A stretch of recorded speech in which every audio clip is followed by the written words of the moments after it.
unknown transforming robot. It's probably shit, but if I just bet a quid, it really won't matter. Good evening, ladies and gentlemen. Right here, back from our transformation review thing again. Can I first of all say, well done to little Sonar. He's been working very, very hard. It's the end of the Olympics today, and it's great, and I did kind of enjoy it for its part, as much as a Transformers can enjoy sport and its ilk. I quite like the gymnastics and the diving because people are moving gracefully and it looks good. Anyway, sorry, where was I? Yes, because Kate Bush has remixed Running Up That Hill. And there's rumours that she's going to appear tonight at the 2012 Olympics. That's not going to happen. It's not. If that happens, I'm going to give all these to a tramp. I'm going to just give everything to a homeless guy. But oh, this is back. But Venom has been very successfully fixed. I did use, who was the guy suggested, Loctite Ultra Gel. I went out and I found that stuff. And I knew by the consistency of it that it was going to be good shit. But you know what? I took this guy apart and tightened up all his joints. His head was really loose and now it's nice and tight. But you don't want to transform this guy, especially using these wings. I've got to use kid gloves, but thank you very much. He is now working and complete. And he's sitting over there with the other two deluxe Insecticons I got. I'm going to have to put him down very gently. It was interesting, the reason as to why the deluxe Insecticons didn't have a mass appeal, because they were owned by Bandai, weren't they? They were owned by Bandai. And they were happy enough to license them to Hasbro because Hasbro weren't competing in the Asian market. But Takara were, so they didn't license them to Takara, which is why they didn't appear in the series, which is why they're not so popular. Interesting little bit of trivia. Like that. So Running Up That Hill 2012, I think that could be a #1 contender, if in actual fact it is going to be released. It was on Amazon and now it's off. Where am I? Sorry. Megazarak.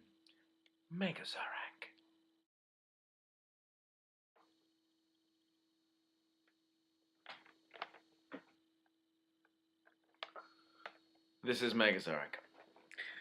Botcon stuff isn't MISB, it's MIB because they didn't seal them, which is nice because you don't have to contend with that kind of shit that goes on around the corner. I got him for a good price. I would have paid a lot of money for this guy, but I didn't have to because I haggled the ass. You want something haggling done? You come to me. Look at the box. Look at the fucking box. He is lovely. I was always going to have him because he's Universe, he's Botcon, and he's a Megatron repaint. All those things to me are very exciting. Let's have a look at the box. Now, I've learned a few interesting bits of trivia about this guy. Megazarak with Caliburn Minicon action figure. Before I get on and start showing you stuff, I've got to tell you this. This was what I find very interesting. This is from TF Wiki, the font of all wonderful, useful, and useless knowledge.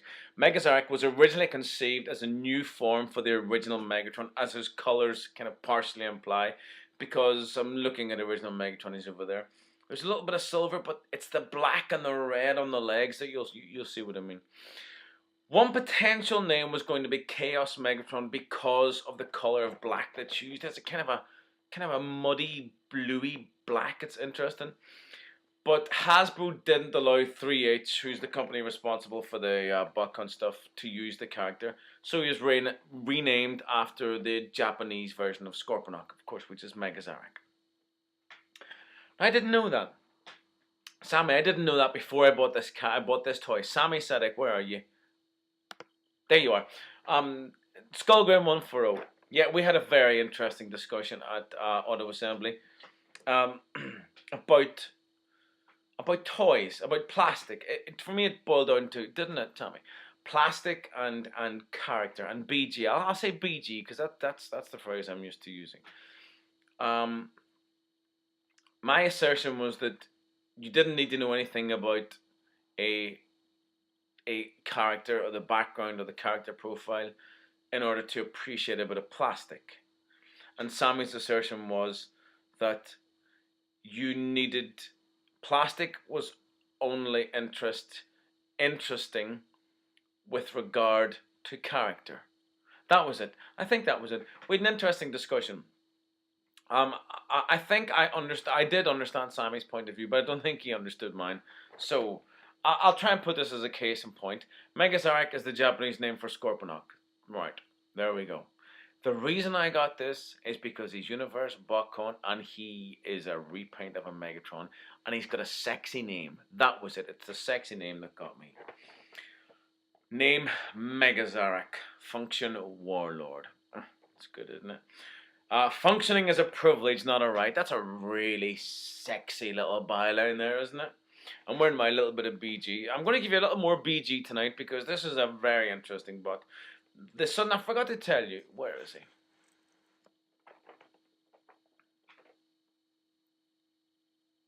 You can just about see a claw there and a claw there. That's Scorponok, Beast Wars Scorponok. I forgot to tell you I got him. Sandstorm has been moved to here because he's less likely to fall. And Scorponok is now up here because he's beside Polar Claw. And they are nemesis, aren't they? Yes, they are. They're the polar opposite. Anyway, what does he say? I forgot to tell you about that last time. The sudden appearance of Megazarak and Cybertron's political and military landscape shifted the planet's balance of power forever. This new warlord has a thirst for destruction and chaos unlike any other Decepticon leader before him. With no tolerance for weaker species, Megazarak went on a genocidal rampage throughout Cybertron, throughout Zombies. I hope he managed to pack a picnic. That would have been a long trek. Beginning with the destruction of the reality's matrix power. It sounds a bit Doctor Whoian, doesn't it? Yes, it does. Looking forward to the new series of that shit. Yes, I am. The remains of the Autobot army were soon dispatched with ruthless efficiency. Doesn't matter. Ruthless efficiency, and in a short period of time, Megazarak became the most feared despot throughout the galaxy. In both modes, Megazarak finds a wide variety of lethal electromagnetic attacks on his side-mounted cannon. His Micromaster partner, Caliburn. Sounds like a gas company, doesn't it? You know, nice and clean with Caliburn. Doubles as a lightning blaster. That's handy, isn't it? Discharging 60 kilovolt bursts. Can't speak English tonight as his opponents. Although immensely powerful, Megazarak does have a weakness. Oh, here we go. No, that's okay. His preoccupation for hunting down the remaining Autobot who had eluded his wrath. That is, Defensor. For some reason, I don't know anything about this. Sammy, trust me, I don't know. That's as much as I know. And I've read it since I've got this thing. It didn't matter. It was a nice bit of plastic that called to me. What else? Loyal followers, Caliburn, Sunstorm, Dreadwind, and Smoke Jumper. Smoke Jumper, I like that. I can make a joke, but I won't. But he's lovely. Shall we get him out of the box? First of all, I just peruse the box. I'm pleased that they didn't seal these things up. Look at this. Everything is good. See, this little circle is his rank, courage, power. Everything's up to 10. You know, absolutely no problem. Right, I'll get him out of the box. Big, sexy black tank. And as if Armada Megatron or Galvatron wasn't sexy enough, they had to go and make him black. And give him this kind of all spark detail. You see this kind of turquoise flashes that they have. Now they've removed the lights and sounds. I wouldn't mind the lights. The lights I can live with. I'm happy they've got rid of the sounds because this guy triggered sounds at every opportunity. The only sound I ever really need a Transformer to make is this sound.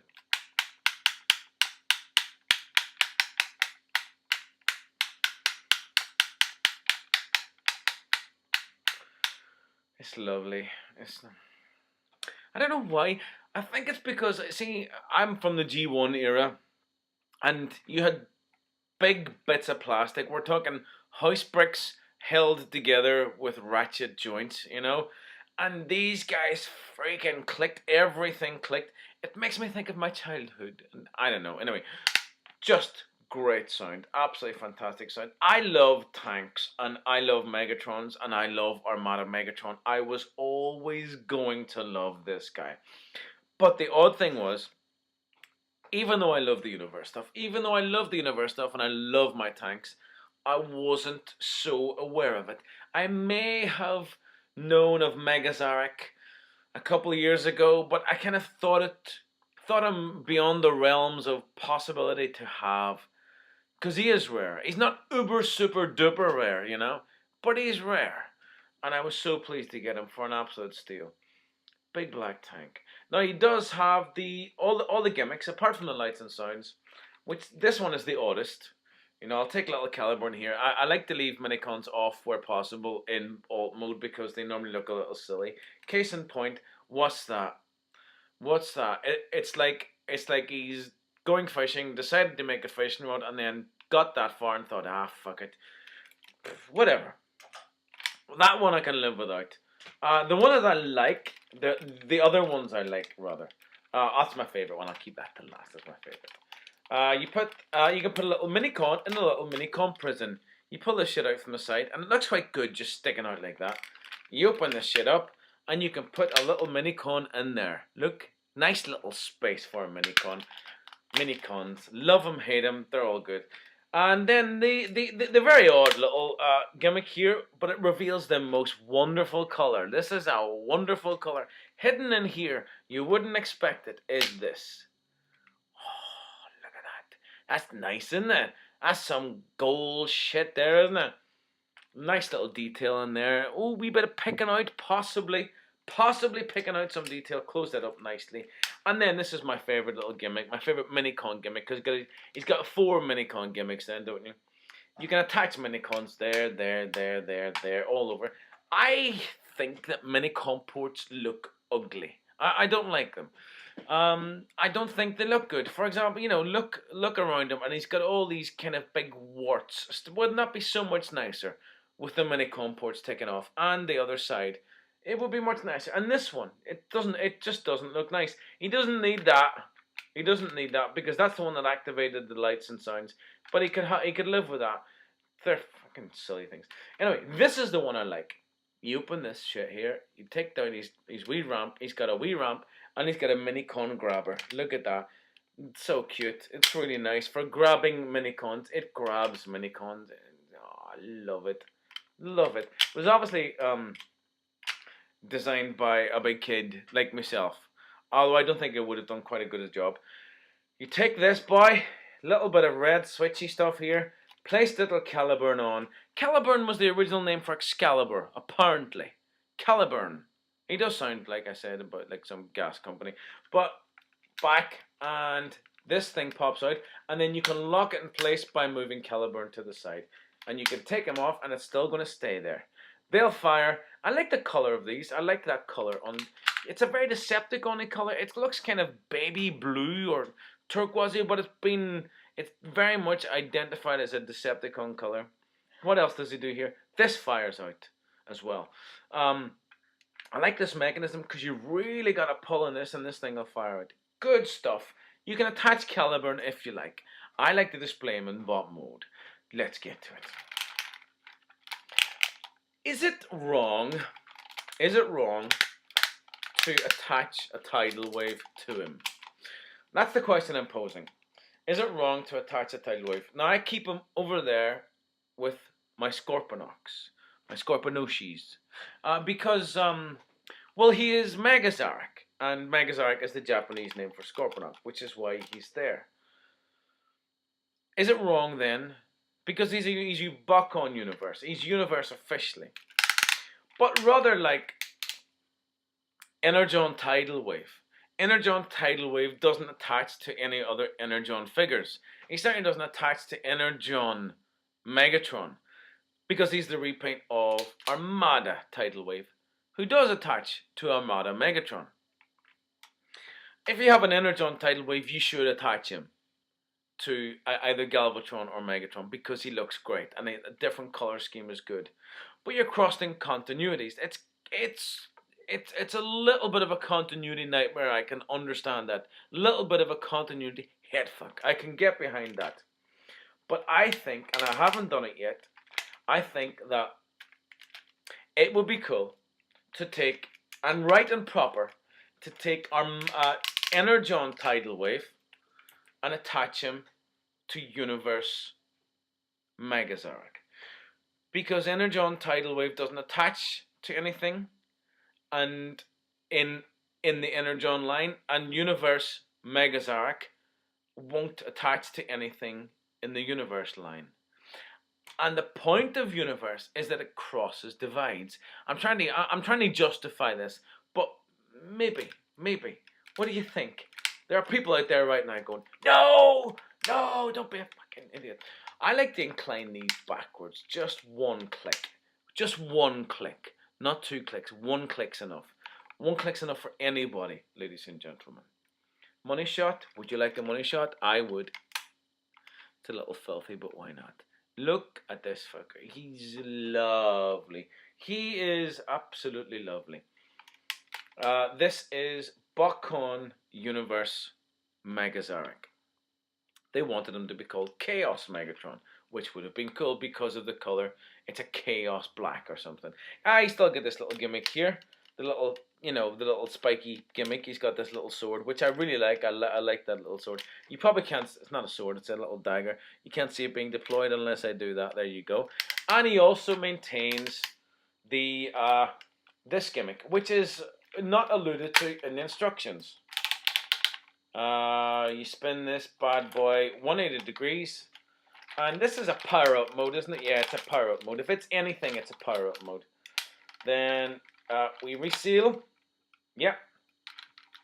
And we can have this so that's firing out that way. And you see there's an odd little rotary device here at the side, and it spins. And when you spin it, this spins around. Now, in the original Megatron Galvatron, when you spun this thing, it made all kinds of sounds, firing sounds.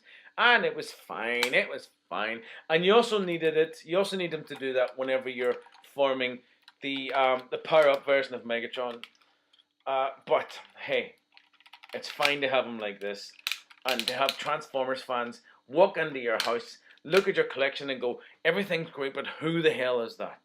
You can take little Caliburn and attach him, but as per a special request by some very gifted and talented, very insightful YouTuber, the Dark Star Saber would and does look very nice in this Megazarak's hand. It looks so good. It looks so good. He doesn't want to hold it so very well, and it is wont to kind of fall out if I turn him upside down. But he does look good. Now, the way I like to attach Caliburn, if one needs to attach him at all, is to attach him like this, whereas he's going to go here. And then to give him something like this, so turn him into the Electron Blaster or whatever he is. So this is Megatron, Megazarak. I need to say Megatron. I know he's not Megatron. He does that as well, which is quite cute. Botcon Universe Megazarak. Know him, love him, fear him. He's absolutely gorgeous. He lives in my special shelf along with other special things in a glass cabinet, so he doesn't get dusty. He is very nice, and you want one. I know you do. I hope you get one. Good night. Now that's